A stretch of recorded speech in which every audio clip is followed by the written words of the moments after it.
तो ये मैसेज है उन सारे स्टूडेंट के लिए जो इस साल अपनी नीट और जेई की जर्नी स्टार्ट करेंगे और ड्रॉप करके या फिर 2 ईयर प्रोग्राम में अपने आप को इनरोल कराएंगे, 1 ईयर भी।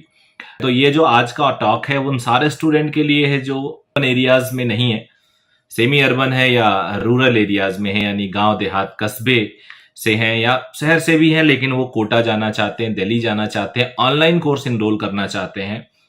बड़े सारे इन्फ्लुएंसर हैं, उनको इन्फ्लुएंस करने के लिए मैं देखता हूं कि आए दिन बड़े बड़े जो इन्फ्लुएंसर्स होते हैं जिनके पास लाखों के सब्सक्रिप्शन बेस होते हैं, वो हर दिन सरप्राइज देते रहते हैं। मतलब जब भी उनका एक वीडियो आएगा, ये नई सरप्राइज आपके लिए, ये लो आपके लिए एक और सरप्राइज, चलो बिग सरप्राइज, ये बड़े बड़े एजुकेटर ये कर रहे हैं वो कर रहे हैं। यार आप सरप्राइज ही दोगे क्या बच्चों को? बच्चे आपके लिए क्या मटेरियल है? हर दिन सरप्राइज देते रहते हो आप बच्चों को अपने प्रोडक्ट के लिए। Yes, they are the product. उनकी प्रोडक्ट टीम होती है जो उनको तरह तरह के ऑफर देती है। मैं सारे स्टूडेंट से बोलूंगा, you just go for the real education. भीड़ है, सस्ता है, पैसे के लिए अगर आप लोग चाहते हो कि कहीं भी आप एनरोल हो जाओ, तो याद रखना यार, वो 10-20-50 हजार बचा के ना आपको कुछ भी नहीं होगा। कॉलेज में तो आपको 3 लाख ही फीस देना है, आईआईटी में भी जा रहे हो 2.5-3 लाख फीस लगनी है। मेडिकल में जा रहे हो तो सरकारी मेडिकल कॉलेज में जाओगे तो भी 25,000 से लेके 1 लाख फीस लगनी है। लेकिन अगर आप कोचिंग में चूक गए तो वो कीमत आपको बहुत ज्यादा अदा करनी पड़ेगी बाद में। तो वहां पे थोड़ा पैसा बचाने के लिए आपने आगे बहुत नुकसान करा लिया, ये वाले 1 साल ड्रॉप भी कर गए। 1 साल अगर आपने ड्रॉप किया एक्स्ट्रा, अगर आपका सिलेक्शन इस साल होना होता, मान लो नहीं हो रहा है, उसके अगले साल हो रहा है because of the bad coaching, तो आप जिंदगी में करोड़ों रुपया नुकसान कर दिए। आपको लगेगा नहीं कैसे करोड़ों? भाई जब आप रिटायर होने वाले होगे तो उसमें आपकी लाइफ में 1 साल और प्रोफेशनल जर्नी ऐड हो जाएगी। 1 साल पहले आप डॉक्टर बन जाते अगर आप सही होता तो। करोड़ों की कीमत होती है, बता रहा हूं मैं। किसी किसी केस में तो वो बिलियंस पहुंच सकता है। उसकी हमें अभी आइडिया नहीं होता। हम लोग क्या करते हैं, सस्ती कोचिंग के लिए चले जाते हैं। हालांकि अफोर्डेबल होना चाहिए। जिन बच्चों के पास एक्सेस नहीं है उनको बिल्कुल देना चाहिए एक्सेस, और कुछ प्लेटफॉर्म ने एक्सेस दिया भी अच्छा है, लेकिन हर दिन सरप्राइज हो लेना, फिर उसको कॉमर्शियल कर देना। मैं आपको एग्जांपल देता हूँ, जियो फोन जब आया था तो उन्होंने फ्री कर दिया था सबको, एब्सोल्युटली फ्री, और बड़ा रेवोल्यूशन आ गया था। उन्होंने पहले ही साल आई थिंक 10 करोड़ सब्सक्रिप्शन कर लिए, and it was as it was a record. अब उनके पास उसमें से कई लोग माइग्रेट होके आ गए। आपको पता है कि इंडिया में हर जगह कुछ ऐसे लोग होते हैं जो एक बार अपनी सिचुएशन में आ गए तो चाहे बुरा भी होता हो बदलते नहीं, इनर्सिया कहते हैं इसको। मैं खुद एयरटेल का सब्सक्रिप्शन लिए थे बहुत सालों से, और वो 1500 रुपये में पर मंथ देता था, जबकि उस टाइम प्रीपेड में 200-250 में हो जाता था। मैं पोस्ट पेड लिए चल जा रहा था कई सालों से। फिर जब जियो आया तो मैंने उसको, एयरटेल का नंबर था, एयरटेल वाले नंबर को एयरटेल प्रीपेड कर लिया था। अब 200-250 रुपये लगते हैं उसमें। मैं सोचो 1500 पे कर रहा था बस इसलिए कि हो जाएगा, टाइम नहीं है, समय नहीं है, लीस्ट इंपॉर्टेंट लगता था वो सेव करना, क्योंकि ज्यादा बिगर प्रॉब्लम्स रहती थी।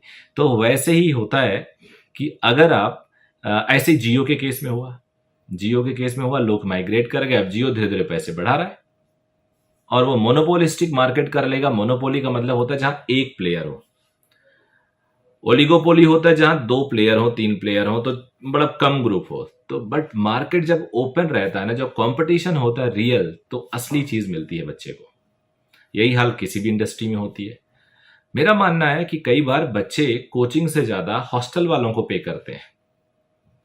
तो कोचिंग में आपको अगर पैसे पे करने पड़ रहे हैं तो आप एक वैल्यू ले रहे हो टीचर्स से, टीचर्स की एक वैल्यू है, उससे आप ले रहे हो। ऐसा मैं बिल्कुल प्रो और बायस्ड तरीके से नहीं बोल रहा हूं, लेकिन हाँ, एजुकेशन पे, बुक्स पे, स्टडी पे हमें खर्च करना चाहिए। पूरी लाइफ, पूरी जिंदगी वो डिविडेंड पे करते हैं। मैं बार बार कहता हूं, किताबों पे खर्च करो, एजुकेशन पे खर्च करो। खर्च करोगे तो दिल से वो आपको पढ़ने का मन करेगा। मेरे पास कई सिविल सर्वेंट, आईएएस आईपीएस के बच्चे आते हैं, विद ऑल ड्यू रिस्पेक्ट मैं फीस नहीं चार्ज करता, मोस्टली से मैं फ्री में पढ़ा देता हूँ। ऐसे एक रिस्पेक्ट होता है ना यूपी, बिहार और उत्तराखंड, नॉर्थ इंडिया में।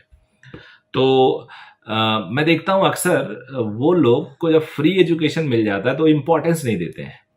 अब उन्हें खर्च करना है यार अपने बच्चे के एजुकेशन पर, तो एक आध ट्यूशन लगा देंगे, एक आध होम ट्यूशन लगा देंगे, और रिजल्ट क्या होगा, ओवरऑल बच्चा कुछ नहीं कर पाता है। वहीं पे कुछ स्मार्ट पीपल, कुछ समझदार लोग हैं, वो जबरदस्ती पे करेंगे, और देखता हूं फिर ध्यान भी देते हैं। तो अगर आप पे करते हो ना, तो आप ध्यान भी देते हो। मेरा अपना मानना है कि इन रोज सरप्राइजेस से, क्योंकि उन्हें तो अपनी कंपनी बिल्ड करनी है ना, कोई यूनिकॉर्न बना रहा है, कोई पता नहीं और कौन बड़ी कंपनी बिल्ड कर रहा है, कोई प्रॉब्लम सॉल्व कर रहा है, कोई बच्चों को ये सर से मिलवा रहा है, अगले महीने वो सर गायब होंगे तो वो सर बेस्ट इंडिया के टीचर, फिर वो टीचर चले गए तो उनको गाली दी जा रही, तीसरे वाले आए वो बेस्ट हो गए। कोई इंटरव्यू करा रहा टीचर, कह रहे हैं फोड़ू टीचर है, फोड़ू, अरे फोड़ू क्या होता है यार टीचर कैसे फोड़ू हो गया। तो इस तरह से टर्मोलॉजी यूज करके बस बच्चों के बीच में कि हम बच्चों को ये सरप्राइज देने वाले हैं, हम बच्चों को वो सरप्राइज देने वाले हैं। बच्चों को अच्छी एजुकेशन चाहिए, बच्चों को बेस्ट टीचिंग चाहिए। They are not the part to celebrate your success, we are there to celebrate their success. हमें अपने सक्सेस को सबको सेलिब्रेट नहीं कराना है, उनके सक्सेस से खुद को सेलिब्रेट करना है। याद रखिएगा, ये होना चाहिए हमारा मोटो। हम बड़े आदमी बन गए, हम स्कूटर से मर्सिडीज पे आ गए, बच्चा 400 नंबर नीट से 500 पे नहीं पहुंच पाया, बच्चा 600 से 650 नहीं पहुंच पाया, हम आ गए मर्सिडीज में ना। उसे नहीं मानता मैं रियल सक्सेस। रियल सक्सेस है बच्चे को आगे बढ़ाना। बच्चा आगे बढ़े, ठीक है, वो सिलेक्ट नहीं हो रहा, चलता है, बट इंप्रूव तो करे। कुछ ऐसा मैकेनिज्म होना चाहिए। बिजनेस एजुकेशन से जब जुड़ जाता है ना तो गड़बड़ करता है। एजुकेशन का कोर एजुकेशन ही होना चाहिए, ये मेरा मानना है। बाकी आप लोग की अपनी इच्छा। तो मैंने सोचा एक ऑनेस्ट टॉक किया जाए बस। थैंक यू वेरी मच आप लोग को सुनने के लिए। ये पूरा प्रॉपर आपने सुना। Bye bye.